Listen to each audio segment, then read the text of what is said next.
للتی ہی اقوم، بے شک یہ قرآن ساری دنیا کی ہدایت کے لیے، رہنمائی کے لیے تشریف لایا ہے۔ پڑھیے نا قرآن۔ او دینک جاگرن چاٹنے والوں، امر اجالا کی پوچھ پکڑ کے بیٹھنے والوں، کبھی قرآن پڑھ لیا۔ صبح اٹھو نا، قرآن کی تلاوت کر لیا کرو، 2-4 ورق اس کا ترجمہ بھی پڑھ لیا کرو، تمہیں پتا تو چلے تمہارا رب تم سے کہتا کیا ہے۔ بیٹھیں گے بیٹھے ہوٹل میں تو بخاری سے نیچے بات نہیں کریں، چاہے اس کی زیارت کبھی خواب میں نہ ہوئی ہو۔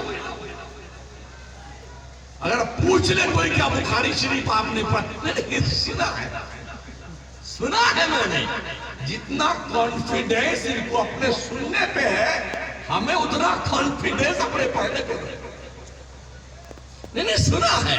اب بغارتے بیٹھ کے ہوٹلوں پہ بیٹھے 4-5 چائے پیئیں گے بیٹھے بیٹھے۔ اگر ہوٹل میں 15 آدمی بیٹھے ہوئے نا چائے کی ڈھابلی، تو 15 میں سے 13 مسلمان ہیں۔ وہیں رکھ دیجیے، ہاتھ بھی ملانا پڑے گا۔ پوریاں ہیں، اس محبت میں زحمت زیادہ ہو رہی ہے۔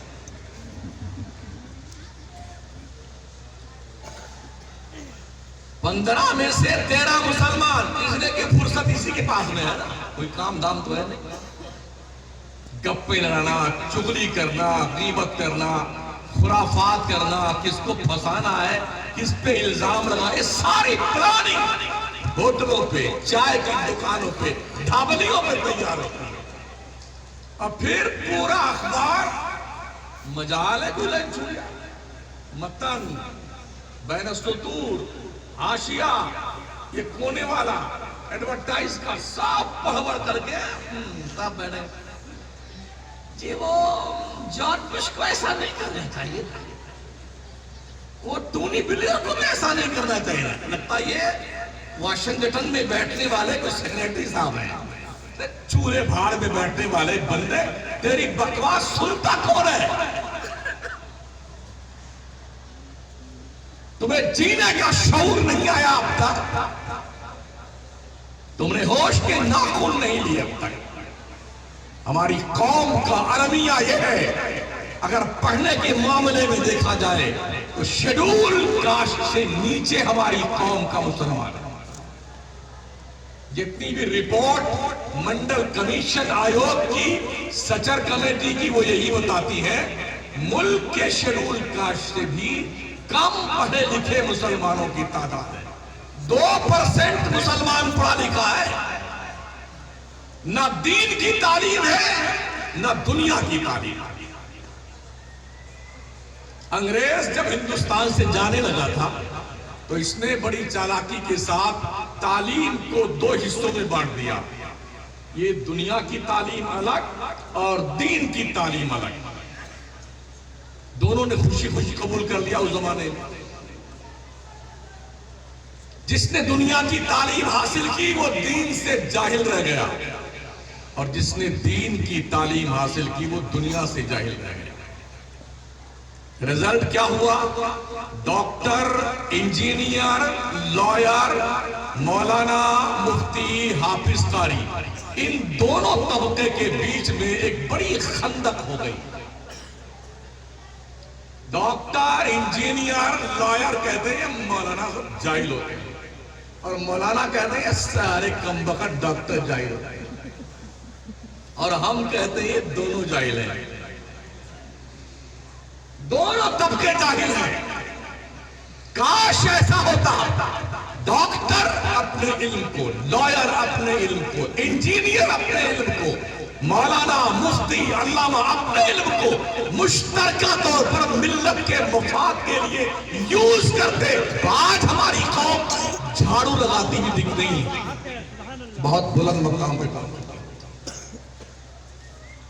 ہمارے بچے 14% 12ویں پاس یا فیل ہونے کے بعد ڈراپ آؤٹ ہو جاتے ہیں۔ 14%۔